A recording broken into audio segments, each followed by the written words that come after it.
Recording by Phil Chenevert. Mr. Spaceship by Philip K. Dick. Section 1. The Interstellar War Reaches a Stalemate. Kramer leaned back. You can see the situation. How can we deal with a factor like this, the perfect variable? Perfect? Prediction should still be possible. A living thing still acts from necessity, the same as inanimate material. But the cause-effect chain is more subtle. There are more factors to be considered. The difference is quantitative, I think. The reaction of the living organism parallels natural causation, but with greater complexity. Gross and Kramer looked up at the board plates, suspended on the wall, still dripping, the images hardening into place.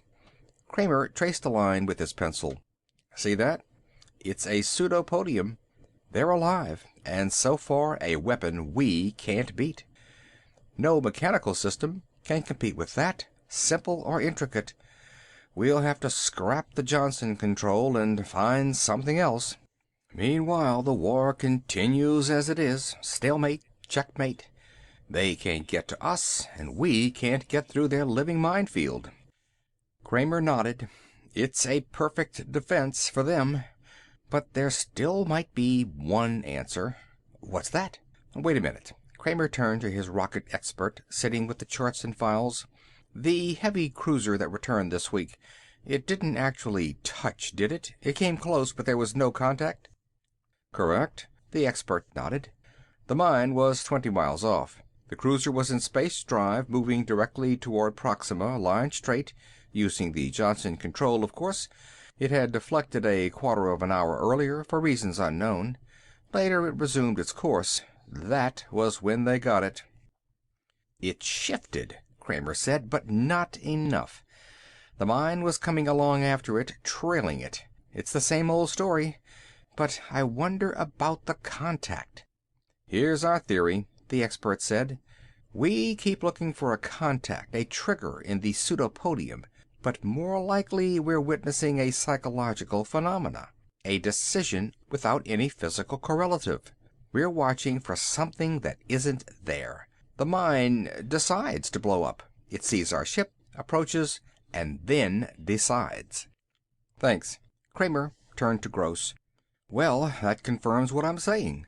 How can a ship guided by automatic relays escape a mine that decides to explode?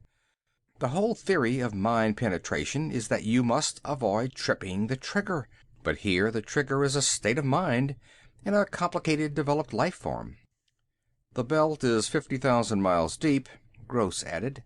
It solves another problem for them, repair and maintenance. The damn things reproduce. Fill up the spaces by spawning into them. I wonder what they feed on. Probably the remains of our first line. The big cruisers must be a delicacy. It's a game of wits between a living creature and a ship piloted by automatic relays. The ship always loses. Kramer opened a folder. I'll tell you what I suggest. Go on, Gross said. I've already heard 10 solutions today. What's yours? Mine is very simple.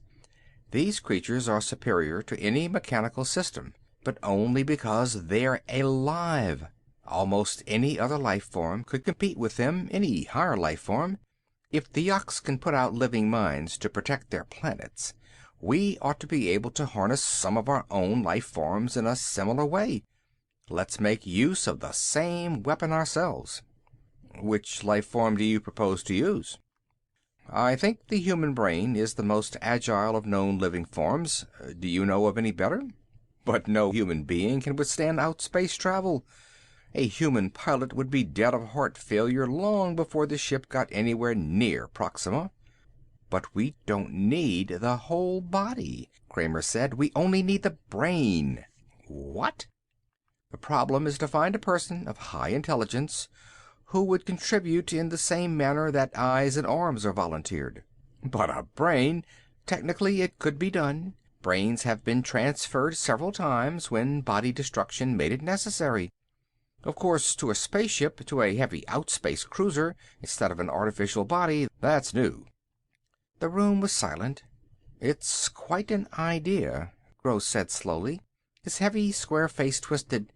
But even supposing it might work, the big question is whose brain? It was all very confusing. The reasons for the war, the nature of the enemy. The Yukon had been contacted by one of the outlying planets of Proxima Centauri. At the approach of the Terran ship, a host of dark, slim pencils had lifted abruptly and shot off into the distance. The first real encounter came between 3 of the Yuck pencils and a single exploration ship from Terra. No Terrans survived. After that, it was all-out war with no holds barred. Both sides feverishly constructed defense rings around their systems. Of the two, the Yukon belt was the better. The ring around Proxima was a living ring, superior to anything Terra could throw against it. The standard equipment by which Terran ships were guided in outspace, the Johnson control, was not adequate. Something more was needed. Automatic relays were not good enough. Not good at all, Kramer thought to himself as he stood looking down the hillside at the work going on below him. A warm wind blew along the hill, rustling the weeds and grass. At the bottom, in the valley, the mechanics had almost finished. The last elements of the reflex system had been removed from the ship and crated up. All that was needed now was the new core, the new central key that would take the place of the mechanical system. A human brain. The brain of an intelligent, wary human being. But would the human being part with it? That was the problem. Kramer turned. 2 people were approaching him along the road, a man and a woman. The man was gross, expressionless, heavy-set, walking with dignity. The woman was... He stared in surprise and growing annoyance. It was Dolores, his wife. Since they'd separated, he had seen little of her. "Kramer," Gross said, "look who I ran into. Come back down with us. We're going into town." "Hello, Phil," Dolores said. "Well, aren't you glad to see me?" He nodded. "How have you been? You're looking fine." She was still pretty and slender in her uniform, the blue-gray of Internal Security, Gross's organization. "Thanks," she smiled. "You seem to be doing all right, too. Commander Gross tells me that you're responsible for this project, Operation Head, as they call it. Whose head have you decided on?" "That's the problem." Kramer lit a cigarette. "This ship is to be equipped with a human brain instead of the Johnson system. We've constructed special draining baths for the brain, electronic relays to catch the impulses and magnify them, a continual feeding duct that supplies the living cells with everything they need. But we still haven't got the brain itself," Gross finished. They began to walk back toward the car. "If we can get that, we'll be ready for the tests." "Will the brain remain alive?" Dolores asked. "Is it actually going to live as part of the ship?" "It will be alive, but not conscious. Very little life is actually conscious. Animals, trees, insects are quick in their responses, but they aren't conscious. In this process of ours, the individual personality, the ego, will cease. We only need the responsibility, nothing more." Dolores shuddered. "How terrible." "In time of war, everything must be tried," Kramer said absently. "If one life sacrificed will end the war, it's worth it. This ship might get through. A couple more like it and there wouldn't be any more war." They got into the car. As they drove down the road, Gross said, "Have you thought of anyone yet?" Kramer shook his head. "That's out of my line." "What do you mean?" "I'm an engineer. It's not my department." "But all this was your idea." "My work ends there." Gross was staring at him oddly. Kramer shifted uneasily. "Then who is supposed to do it?" Gross said. "I can have my organization prepare examinations of various kinds to determine fitness, that kind of thing." "Listen, Phil," Dolores said suddenly. "What?" She turned toward him. "I have an idea. Do you remember that professor we had in college, Michael Thomas?" Kramer nodded. "I wonder if he's still alive." Dolores frowned. "If he is, he must be awfully old." "Why, Dolores?" Gross asked.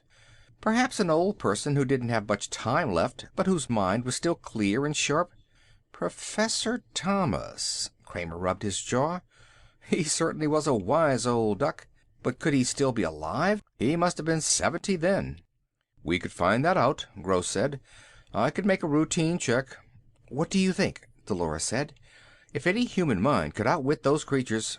I don't like the idea, Kramer said. In his mind an image had appeared, the image of an old man sitting behind a desk, his bright, gentle eyes moving about the classroom, the old man leaning forward, a thin hand raised. Keep him out of this, Kramer said. What's wrong? Gross looked at him curiously. It's because I suggested it, Dolores said. No, Kramer shook his head. It's not that. I didn't expect anything like this. Somebody I knew. A man I studied under. I remember him very clearly. He was a very distinct personality. Good, Gross said. He sounds fine. We can't do it. We're asking his death. This is war, Gross said, and war doesn't wait on the needs of the individual. You said that yourself. Surely he'll volunteer. We can keep it on that basis. He may already be dead, Dolores murmured. We'll find that out, Gross said, speeding up the car. They drove the rest of the way in silence. For a long time the two of them stood studying the small wood house, overgrown with ivy, set back on the lot behind an enormous oak. The little town was silent and sleepy. Once in a while a car moved slowly along the distant highway, but that was all. This is the place, Gross said to Kramer. He folded his arms. Quite a quaint little house. Kramer said nothing. The two security agents behind them were expressionless. Gross started toward the gate. Let's go. According to the check, he's still alive, but very sick. His mind is agile, however. That seems to be certain. It's said he doesn't leave the house. A woman takes care of his needs. He's very frail.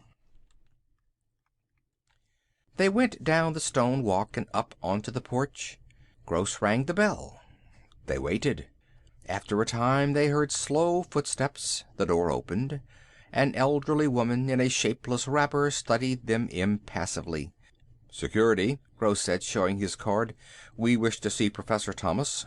Why? Government business. He glanced at Kramer. Kramer stepped forward.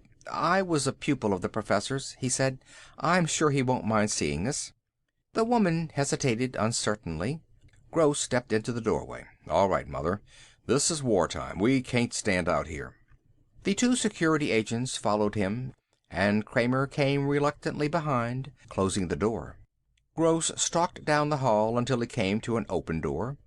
He stopped, looking in. Kramer could see the white corner of a bed, a wooden post, and the edge of a dresser. He joined Gross. In the dark room, a withered old man lay, propped up on endless pillows. At first it seemed as if he were asleep. There was no motion or sign of life. But after a time, Kramer saw with a faint shock that the old man was watching them intently, his eyes fixed on them, unmoving, unwinking. Professor Thomas, Gross said. I'm Commander Gross of Security. This man with me is perhaps known to you. The faded eyes fixed on Kramer. I know him. Philip Kramer. You've grown heavier, boy. The voice was feeble, the rustle of dry ashes. Is it true you're married now? Yes, I married Dolores French. You remember her. Kramer came toward the bed. But we're separated. It didn't work out very well. Our careers... What we came here about, Professor, Gross began, but Kramer cut him off with an impatient wave. Let me talk. Can't you and your men get out of here long enough to let me talk to him? Gross swallowed. All right, Kramer. He nodded to the two men. The three of them left the room, going out into the hall and closing the door after them. The old man in the bed watched Kramer silently. I don't think much of him, he said at last. I've seen his type before. What's he want? Nothing. He just came along. Can I sit down? Kramer found a stiff, upright chair beside the bed. If I'm bothering you... No, I'm glad to see you again, Philip. After so long. I'm sorry your marriage didn't work out. How have you been? I've been very ill. I'm afraid that my moment on the world's stage has almost ended." The ancient eyes studied the younger man reflectively. "You look as if you've been doing well. Like everyone else I thought highly of, you've gone to the top of this society." Kramer smiled. Then he became serious. "Professor, there's a project we're working on that I want to talk to you about. It's the first ray of hope we've had in this whole war. If it works, we may be able to crack the Yuck defenses, get some ships into their system. If we can do that, the war might be brought to an end." "Go on. Tell me about it, if you wish." "It's a long shot, this project. It may not work at all, but we have to give it a try." "It's obvious that you came here because of it," Professor Thomas murmured. "I'm becoming curious. Go on." After Kramer finished, the old man lay back in his bed without speaking. At last he sighed. "I understand. A human mind, taken out of a human body." He sat up a little, looking at Kramer. "I suppose you're thinking of me." Kramer said nothing. End of Section 1.